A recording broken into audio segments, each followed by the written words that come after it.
Welcome back to another episode of You're Not Crazy, You're Exhausted. I'm Tiffany Flayton, board certified and licensed nutritionist. And today we're talking about one of my favorite topics because it's one of the biggest missing links for so many people who are dealing with that crazy fatigue, Hashimoto's disease, constipation, bloating, and weight loss resistance. If you've been told you have normal thyroid labs, but you still don't feel well, or if you're taking your thyroid medication like you're supposed to, but you still have symptoms, your gut may be playing a bigger role than you realize. So today we're going to cover why leaky gut is connected to Hashimoto, why gut health affects your nutrient absorption. That should be obvious.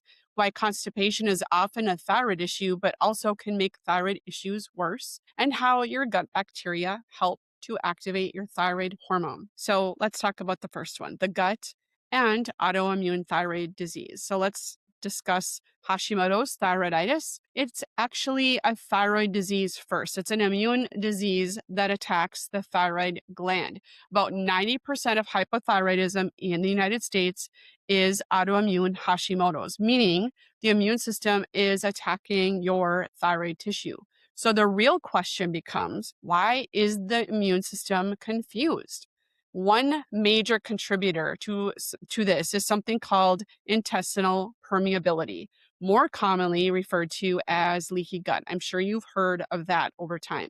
Your intestinal lining is supported and supposed to act like a finely woven screen, and it allows nutrients to pass through while keeping bacteria, toxins, and undigested food particles inside the digestive tract. Now, with all the stress we encounter, our poor diets, alcohol consumption, medications, even things like over-the-counter ibuprofen, things like that, infections, and certain gut imbalances, this can damage that barrier. So when it becomes leaky, larger particles enter the bloodstream that normally shouldn't. Your immune system sees these particles as foreign invaders and mounts an attack. Over time, in a genetically susceptible person, that chronic immune activation may increase the risk of autoimmune conditions, including Hashimoto's. Now, this doesn't mean that leaky gut is the only cause, but it is one important piece of the puzzle that functional medicine practitioners often address. So if someone is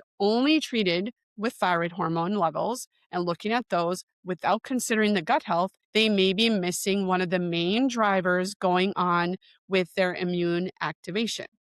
All right, now let's talk about the thyroid function as it relates to nutrient absorption. You need to flip this relationship because poor thyroid function can create poor digestion. Thyroid hormones regulate your metabolism in virtually every cell. We already know this, including the cells lining your digestive tract. So when your thyroid hormone is low, stomach acid production often decreases. When you have low stomach acid, this means you're less able to break down proteins and absorb critical nutrients. And those nutrients happen to be the very ones needed for healthy thyroid function. Proteins and amino acids are one of the bigger players. Iron, zinc, selenium, magnesium, B12, and folate are all important and become deficient in this vicious cycle. Low thyroid function will impair your digestion, but poor digestion leads to these nutrient deficiencies. And these deficiencies can further impair your thyroid hormone production and the thyroid hormone conversion. Many people focus on just supplements, but if your digestion isn't working properly, you may not absorb them efficiently anyway. So that's why it's important not to throw a bunch of supplements at it to try to cover all of your bases. That's why I often tell clients that you don't need just good nutrition, you actually need to be able to digest. All right, next part, constipation isn't just annoying. There's more to it. One of the classic symptoms of hypothyroidism is constipation. But constipation isn't just uncomfortable, it usually creates another burden on the body. When things sit around too long, your toxins can be reabsorbed into your bloodstream and in your system. It can go into your estrogen metabolites. They can be reabsorbed.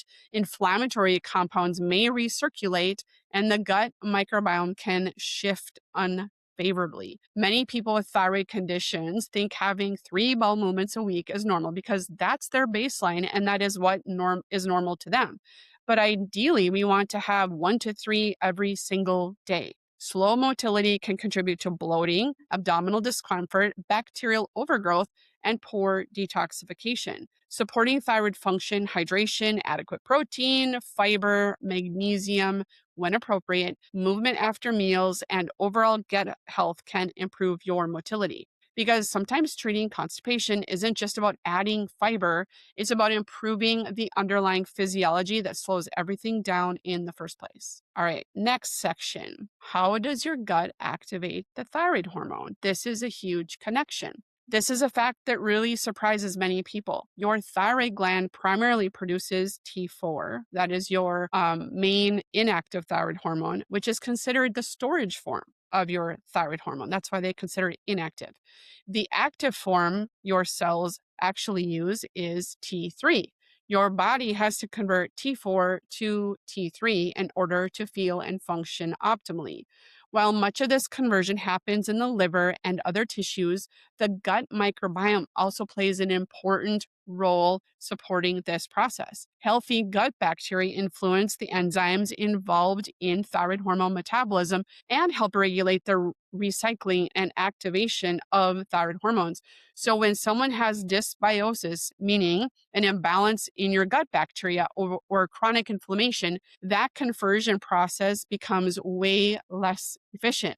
That's one reason why someone can have normal T4 levels, but still experience symptoms associated with lower T3 activity. The gut microbiome is far more than digestion as far as its influence.